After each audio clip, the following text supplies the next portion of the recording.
Hi and welcome. This episode of the podcast will be in English because I'm here with Francis Sue. Welcome, Francis. Oh, you're so welcome and thank you for having me. I am so happy and so excited to interview you. I have been listening to your teachings for years and you don't know me, but I feel like I know you. I mean, I heard your story but we didn't meet until last weekend, actually, when I Yes, invited you to a group watching your movie, Take Me Home. yes, that was very sweet. And actually, I have been to Sweden many times, and I always felt there's a huge calling of this teaching of Jesus and A Course in Miracles in Sweden from, as long as I know about the course. And there are so many course students in Sweden. So I always feel really touched. And then when you reach out to me to say, can we have a little group, Q&A session about Take Me Home, I just felt this, just resonance in my heart, just because I remember how deep the calling is from the people there. So it was an honor. Thank you, and such an honor for us to ask all our questions. And today I just have one question. How did the course come into your life? I would say it was through probably the first time, I would say, a very sincere questioning in my heart. I moved country from China to Australia. I got settled there, and there was a lot of, huge change and transition, a lot of emotions. And then also at the same time, my marriage was breaking down. And in the middle of it all, I remember I asked this question one day as I was driving, like, what is wrong with my life? Because I have really pursued my life in this direction, which the whole world told me that would give me happiness. And one goal after the next, I got them. And here I was, seemingly I got most of the goals already. And, I was so far from happiness. And that was the first time I was like, what's wrong? What's the issue? And I was driving, and I remember I searched all over my mind. I could not find the answer in my mind. And it was a very rare experience, because normally you always can get some answer from somewhere, your mother, education teacher. But I remember that is a question I couldn't get an answer, and I left it. I actually just forgot about it. But that was really the moment things started to crack open. Suddenly books started to come to my life, and very, very soon, like one book after the next, and it led to the course. And I remember also my dad was going through his process of, he was dealing with cancer for about 10 years at that point. So it was going through a lot of pain and fear of dying. And then at one point I went to a bookstore and picked up a book that is some actually excerpts from A Course in Miracles. And one quote just jumped out from the book, basically said, if you can just say, to whatever sickness that I have no purpose of this anymore, and rise from that and be healed instantaneously. And I remember that felt so resonating to me. Somewhere in me felt this has to be true, and I'm going to find out, because the whole life experience and the whole world was telling me otherwise. We are victim of circumstance, definitely sickness, definitely death, and definitely, victimhood, emotions, abandonment. So anyway, that was really like a light bulb went off in my mind. And I think I went back, I checked the course, and that just the whole journey started on from there. And I really felt from that point, Jesus took over my life. Not that I could really feel it at the time, but looking back, all these synchronicities started to happen. It was so quick because I was reading the course at work, and electronic version, I was hiding behind the spreadsheets I was doing, and then reading the lessons, and I just felt like I couldn't do it this way. Something feels torn in my heart. I had to quit my job, and I did. And the very next day, I went to the library, and I got a course book. I didn't buy it because I felt it was too expensive. So I borrowed it from the library. The next day, I quit my job. And that very same day, a friend came to visit to have dinner with me, and he saw the book on my bookshelf, and he said, I didn't know you read this. Do you know there is a course book group in this area? And I said, no, I just got the book. And he gave me the phone number. The next day I called, and that was a Tuesday when I called, and he said, we have meetings on Mondays every week. So I said, oh, good. I just missed it.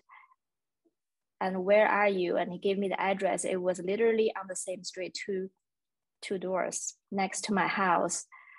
And then he said, actually, we didn't do it yesterday because we had a birthday in the group. The meeting starts half an hour, come now. So it was like very, very quickly. I felt like once I pick up the course, I resonated with that in that very moment. From that moment on, all the steps was like I was pushed to that. And then you just say yes to each step. It unfolded from there on. Mm. So you started to study the course and felt that you couldn't continue your job. Is that correct? Yeah. Yeah. And you quit your job. I hear this situation a lot. And not everybody is willing to quit their job so they can study the course. How did you come to that decision? Well, it was I guess I feel just this torn inside because I feel I really resonate with the course. There is no way I can continue.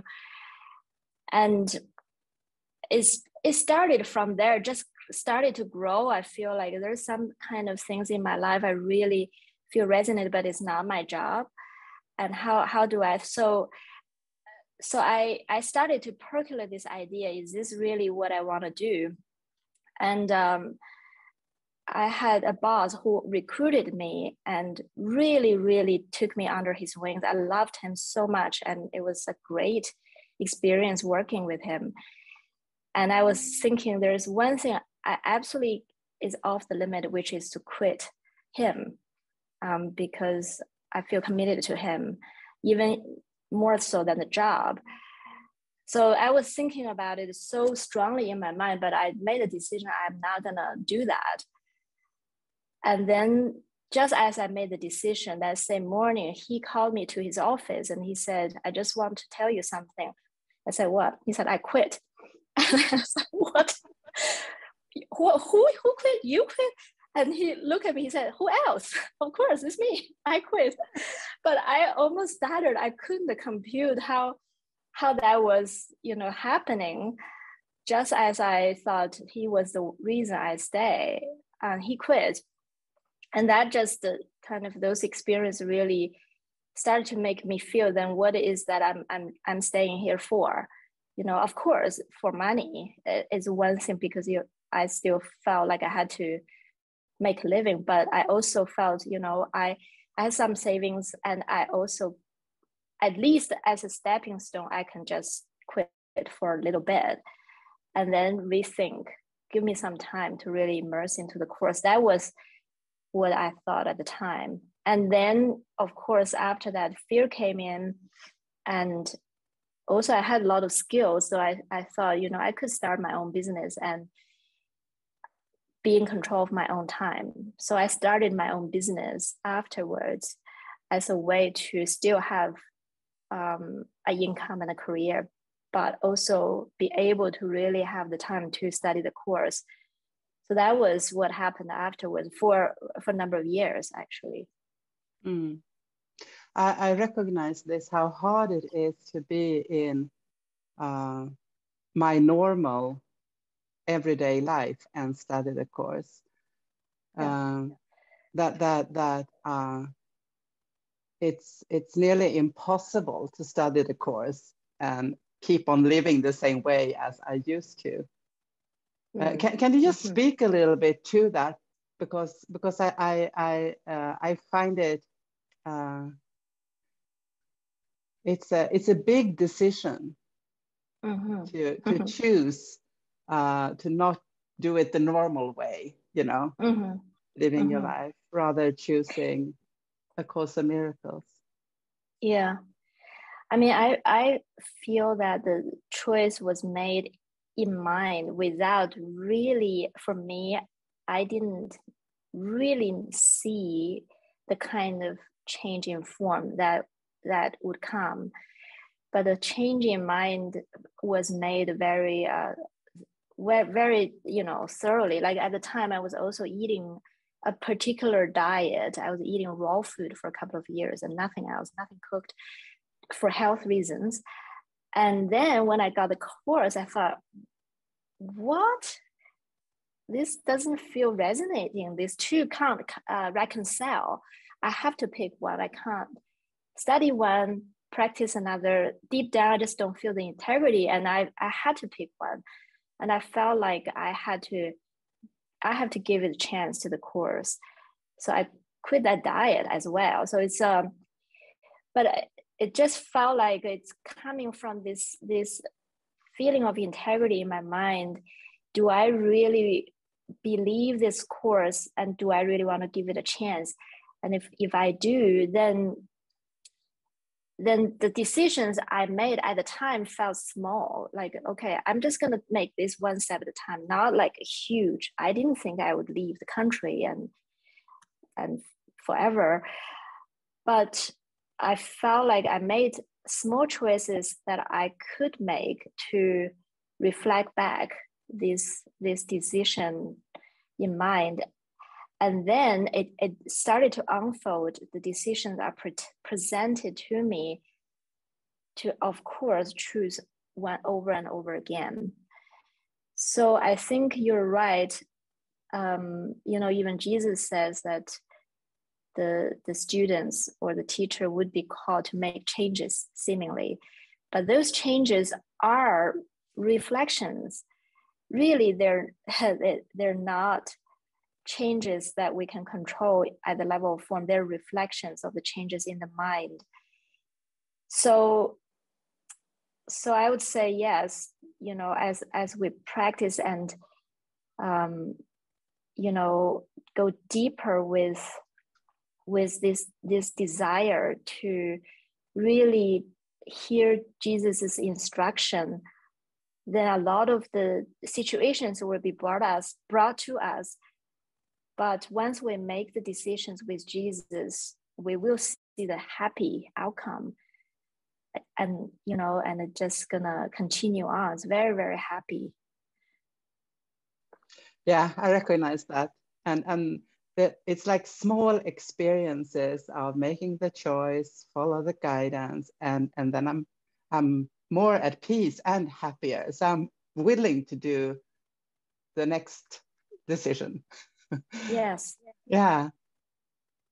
Yeah, because when we talk about form changes, it's very tempting to think they imply sacrifice, and nobody would want to say yes to a change if they think there's gonna be sacrifices. So really, I think the way Jesus is unwinding our mind is very, very gently and small changes in mind to like as a very small decisions. Then you see there's absolutely zero sacrifice. That enables mind to relax and to be able to say yes and yes and yes more and more. Yeah, yeah. So how did you, I don't know what words to use, practice or immerse in the course? What would your day look like there in the beginning when you started to study? When I started to study, I was reading a lot because I went through a time where I really had time, and so I read a lot. And also I immediately got plugged into a course group almost very quickly, which was really, really helpful because to be able to study with people and study to make friends, they all live on the same street and around me. So that's the people I hang out with and I talk to. And then 3 months after, I started to feel it's not enough for me to only meet once a week and occasionally throughout the week. So I want to start my own group. So to be able to talk about it more. So I started another course group. I became a facilitator of a course group, which pushed me to meet more people, share my experiences, and also encourage people to share their experiences.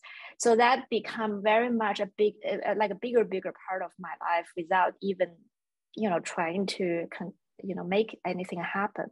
It just happened. All my friends started to be very much course friends, and they share resources. They tell me about, have you seen, that's how I heard about it. David Hoffman, have you seen this movie that he gave a commentary? At the time, it was MySpace. It wasn't even, Facebook wasn't there yet. And I saw this video David Hoffmeister did a commentary on the Star Trek episode called The Thaw, and I was completely blown away and just started to realize just this course is so deep and there's so much to actually to move forward with.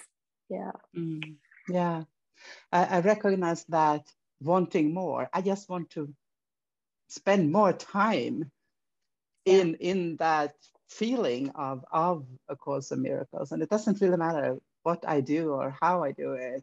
I just want to be in it, and then it becomes more and more.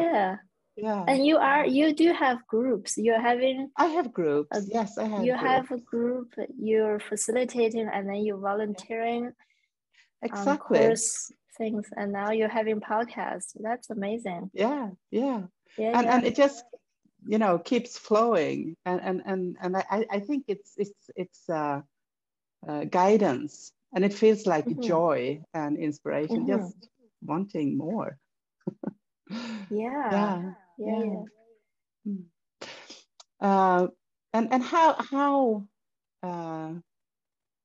do you practice A Course in Miracles now? I mean, it's many years later, and what does a day look like for you in relation with A Course in Miracles now? It's now every day it feels like every day is my curriculum. There's not necessary just to read the book, but I would wake up and just kind of give the day over to Jesus to direct from, I still read the daily lesson as something that anchors my thoughts, but it feels like every day I give the day to Jesus, and whatever happens comes in the day. I really ask the Spirit for interpretation for that, and trusting that is something as an answer to a deeper prayer. So I don't really go through the day with a problem solving mind, because that's what I used to, like one thing after the next, trying to solve problem, trying to find solution. But now everything happens, I just trust it's the Spirit giving it to me, Spirit giving this to me. And it becomes just very relaxing and very trusting everything that happens. And, you know, if there is any feeling of, oh, I wish things are different, then I know there is a judgment imposed. So it feels like I want to immediately ask the Spirit, you know, what's your interpretation, which is coming from love, you know, which can show me the miracle in this. So every day in terms of form, it looks very different. I can say that I do come to the day without any plan, because I want the day to be imprinted and to be given to me by the Spirit. And then I just watch what comes in, and then meet it with this desire to, you know, to see the miracle in it. Do you live together with people who are studying A Course in Miracles? You live at the Miracle Casa in Mexico, or how does it look like? Yeah. Yes, I have lived in Living Miracles community for over 11 years now. So here in Mexico, we have 4 houses, and people live in houses depending on the function. So people live there like in the same house because they're working in the same project, or somehow, you know, that's the setup. And in my house here, I have from 4 to 6 people, depending on whether someone is traveling.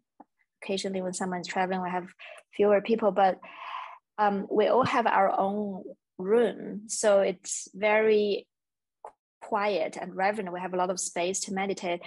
But you're right, we do live in communities. So the day is a lot of interacting with people and communicating. So talking about projects, talking about emotions, really meeting people, and that's a big part of it, definitely. I can feel so drawn to living in community. Like I have lived in Buddhist communities before, and I know it's so hard. It's so difficult, and it's so hard because all the darkness is coming up. And 11 years, it's like, wow. Yeah.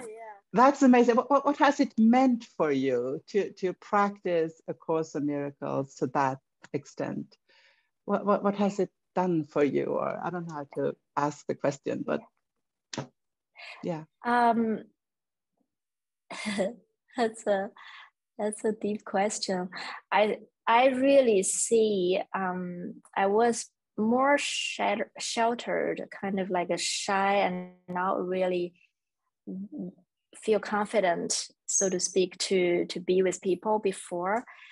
But what it, you know, living in this way did, it was just to really started to see that the sameness of my brothers and I,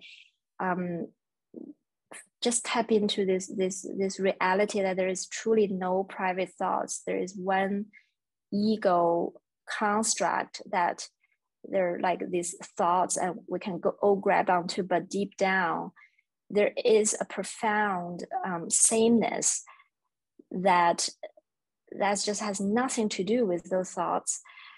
And it kind of really, I guess, I feel like opens me up in this yearning to connect and to be able to see truly, and to be able to give in any situation that is possibly presented, you know. So that is a very happy kind of life when I realized that, oh my God, I can give, and I have something to give, and it's not even Francis, me, it's the Spirit wants to give through the opportunities are presented. If you ask him, how do I give right now? And it blows your own mind, and it shows you miracles, and also helps. So that is really what I see the importance or the preciousness of living with people or having very close encounters with people. But I also know that this is not something I have chosen. The Spirit, has a plan, and it pick the people and pick the construct and pick also the backdrop for us to connect, because we don't just come just for the sake of talking about analyzing the ego or talking about God. It actually is not how the day looks. It very much is about what seems to be going on very strongly in everybody's mind. Maybe emotions, but it could be logistics, could be projects. But then the underlying goal is always, how do we hear the Spirit together, and how do we forgive something that's not serving us?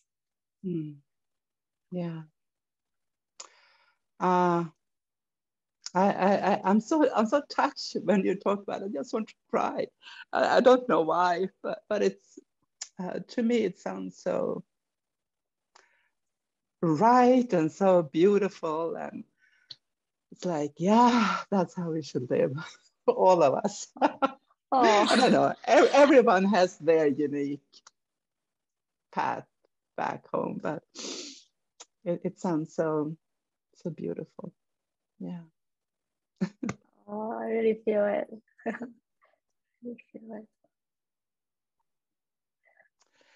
So one last question. I know that many in the audience are quite new to A Course in Miracles.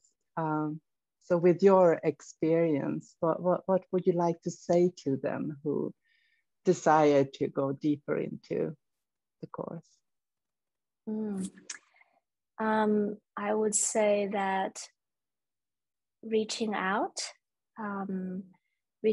to people who are also on the same path, that's a huge support, and also just to relax, because this course is not a course that you would achieve something, or you would have to really work so hard and put a lot of effort in. It's actually just trust that once you said yes, even the faintest yes in your mind, the curriculum already started. Jesus is right there. He wants to take control already. So every single thing that happens in your life, it could be turned over to Jesus and turn into this miraculous moment that light up your mind. So I just want to cheer everyone on and say that I just trust 100% that every little yes is heard, and your curriculum is already started and is well underway. So yeah, don't stress and don't worry, and then reach out to mighty companions. Yeah. Wow. Thank you so much, Frances. You're so welcome. Yeah, thank you. Thank you for having me. It feels so heartfelt. I can connect on this.